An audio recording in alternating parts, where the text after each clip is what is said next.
pipeline in government contracting?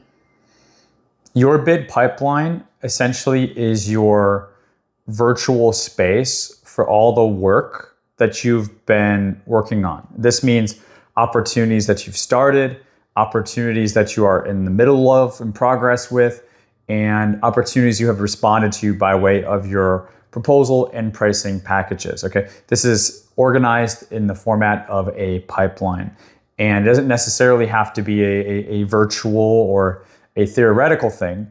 You can also have pipelines through software and things like this where you're actually tracking, and most people do have some sort of organized way that they're tracking and they don't know it. So everybody essentially does have a pipeline if you've started going after and pursuing opportunities, but you just want to make sure that you're going about it in an organized way, and as well as hitting some important markers perhaps that we will discuss in today's Q&A as well.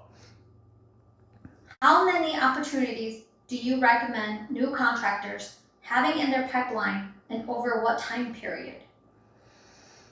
So for new government contractors, I think 5 to 10 is a lot to have in your pipeline. And so my recommendation probably wouldn't be too much beyond that. And the reason for that is, well, if you win one or a couple, right, you don't want to actually bite off more than you can chew. Especially right now, we are in the fourth quarter busy season and things are popping, and they've been popping for, kind of a month already now leading up to this. We've had a lot of activity, inside of our bid challenge cohort, for example. We've been seeing a lot of activity and a lot of awards coming through. And so when you're newer to this, you just want to make sure that you don't overextend yourself. Another way you don't want to overextend yourself is from a financial standpoint, right? If you have, X number of contracts out and a couple of those go off, you have to be able to fund or finance or procure for those, right? Maybe even thinking of, insurance or bonding. It really depends on the services and the scope areas that you're in. But for all of those, it is very important that you don't overextend yourself, and your capacity and your bandwidth will and should grow over time. But I would say 5 to 10 is the actual range that I would give for beginners. And then the period of time, because guys, just when you propose and respond to opportunities, it's not like in a week or two you will find out. Maybe on some of the opportunities that is true, but it's really more of a 2 to 3 month period for most of the opportunities that you have out there. So if you're having 5 to 10 out there in your pipeline submitted as a government contractor, you're probably reaching the extent for that period. And then as the next month comes by, you'll probably learn that some contracts were not awarded to you, or maybe you did win one. That will free up some bandwidth and you can start going after new opportunities. How many proposals weekly should contractors be submitting to contracting each week to build their pipeline? For my students that are more up and running, I would say on like month 3 or month 4, 1 per week. 1 quality, vetted opportunity response, compliant competitive proposal, solid offer. 1 per week gets you at 4, maybe 5 per month, depending on how the month falls, is a very solid pace and cadence for you to respond to. Now, there are people that'll say, Derek, seriously? I'm gonna turn off this video. I do 5 a week. Okay, those who do 5 a week typically are doing price-only bids, supplies rate, where true proposals are not needing to be written, and most often true teams are not needing to be built, okay?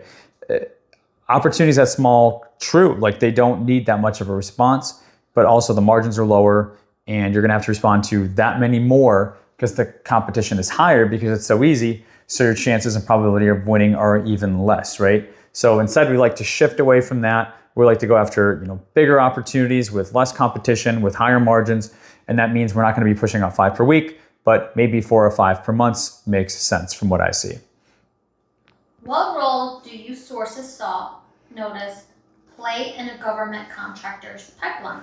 So when you think of your pipeline, all the way to the right of the pipeline is going to be submission. All the way to the left of the pipeline is essentially the opportunity's existence, okay? And truly, when you look at like the 4 stages of a bid that I talk about here for many years at this point, source assault, pre-salt, solicitation, and award. Okay, if award is all the way to the right of the pipeline, source assault is all the way to the left. Now, as contractors are getting set up, they're responding to their first opportunities, and they're getting their first couple awards, they're primarily focusing on working backwards from that award, right? Or those awards, which means they're really looking at opportunities in their pipeline that are due over the next 30 days or so. Again, they're focusing on what they have in front of them. They're learning how to do that, and they're setting up systems to be able to do that repeatedly every single month and every single quarter to get out fresh proposals out every timeline. This way, you're continuing to hit your numbers and grow your business by getting real awards, right? To some degree, it very much is a numbers game. I talk about that a lot as well. But then as you begin to grow, as you become a bit more intentional, you go after larger opportunities, you're going to move a little bit further left of the pipeline. So maybe you start including in your searches pre-solicitations, or as this question relates, sources sought notices, okay? And this doesn't mean you're responding to a sources sought notice, giving contracting officers your pricing, writing a full-blown proposal, expecting to award. No, that's typically not possible at the sources sought stage unless you're doing sole sourcing, which is a whole topic for another video. So at the sources sought stage, you can begin to move into that stage further to the left once your company is more established. Like I said, once you have a repeatable system for months and quarters where you're constantly pushing out new, fresh proposals, then you can start to get ahead of the requirement a little bit by going upstream to pre-sol or sources sought notices to further develop that relationship at an earlier stage, just to try to better position your company. You do not have to do this at all by any means, guys. You don't. And it can be very frustrating for a company, for example, who's been working a requirement for the last 6 months, and then a brand new company comes in, brand new to contracting, the week that the proposal is due, and responds to it and wins. Then the 6 months of relationship development and targeting and whatever was for naught, right? Because contracting cannot, in a biased way, give to a company like that. So relationship development only goes so far. And I can talk about it more in another video about what relationship development can do and should be in terms of a place for your BD strategy in developing your pipeline. But nothing is more important. Okay, I repeat myself, nothing is more important than submitting quality, compliant, and competitive bids. What's the difference between hunting and farming in your pipeline? Hunting and farming, great analogies. Right now we're in the fourth quarter. We are in hunting season. And what do you do in hunting season, guys? You stop everything that you're doing and you hunt. Why? Because at some point hunting season ends. What's the phrase? Get it while the good is getting good. I forget how it goes. Somebody in the comments help me out, right? It's escaping me. But so hunting season, you want to double down on hunting. And then when you're not in hunting season, you want to farm. What does hunting and farming mean? What does that look like in terms of government contracting, and more specifically, your pipeline? So let's start with farming. Farming, Q1, Q2, and into Q3, so October into the spring, you need to be consistently bidding opportunities, building relationships, showing up in a targeted way, not spamming your CAPE statement, okay, not begging for an award over the phone to a contracting officer. This is ridiculous, some of the things I hear.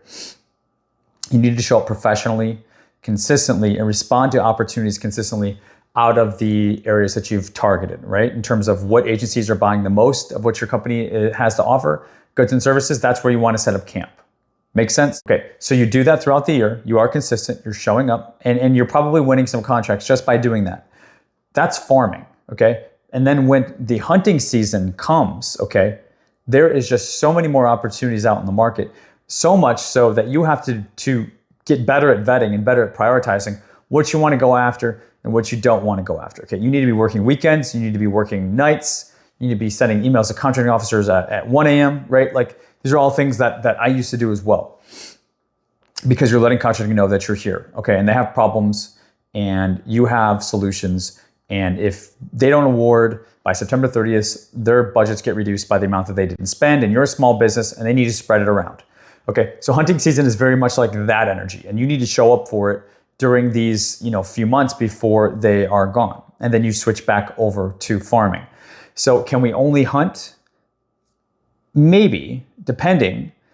Can you win some big contracts throughout hunting season that will last you the remainder part of the year and into the next year? Yeah, it is possible, right? Can you only farm? perhaps, yes, you can only farm as well because you should be consistent throughout the year leading up to this.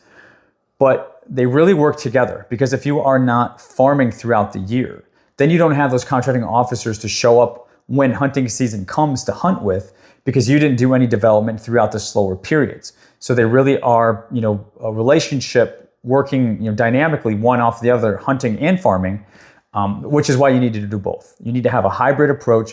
You should not only be bidding during the busy season, and you should not only be farming during the slower parts of the year. You need to do both, but it's good to know, if no one's ever told you, that hunting and farming is a thing, because at different periods of time throughout the year, you should be doing different things. You should not be treating every quarter like they're equally the same. Each quarter is also very different, and the way you need to show up as a prime contractor in the federal space is also very different, especially in terms of your pipeline.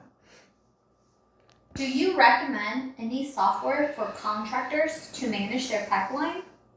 So I don't have any softwares, but what I do recommend is some sort of Excel, some easy, free, accessible way to stay organized. Some of the best contractors that I know, just like me, they're a pen and paper type guy or gal. They keep it simple, they keep it organized. Spreadsheets seem to be one of the most effective means. So I recommend, Excel or, Google Sheets, or, whatever the equivalent is for you. Bonus question. If you could permanently eliminate one household chore, what would it be? One household chore. Let me ask you if this counts. Does mowing the grass count? Sure. Okay. I would eliminate mowing the grass. I used to love it as a kid growing up on 10 acres. We cut 5 of it. We certainly didn't cut all 10 acres, but as soon as you were done cutting, it'll be the new week and it's time to cut all over again, especially in the summer. These days with allergies and not being as tolerant of the heat, I just, don't want to do it anymore. And I also don't want to pay a company to do it anymore. So if mowing the grass qualifies, that would be the one that I would eliminate. So guys, in all seriousness, from today's topic, managing your pipeline, none of it truly matters unless you can write compliant competitive proposals, as I hammered on multiple times in this training. I do have my free thank you gift for sticking to the end of the video to give you right now. It is the first 3 modules of my GovRFP proposal writing system that I give to all my students. I've set those first 3 modules totally to free. To get that, you can go to my website, GovKidMethod.com. Just click the tab GovRFP and then unlock those modules. You only need an email address to do so. Now guys, we are one of the fastest federal contracting growing YouTube channels here on the platform.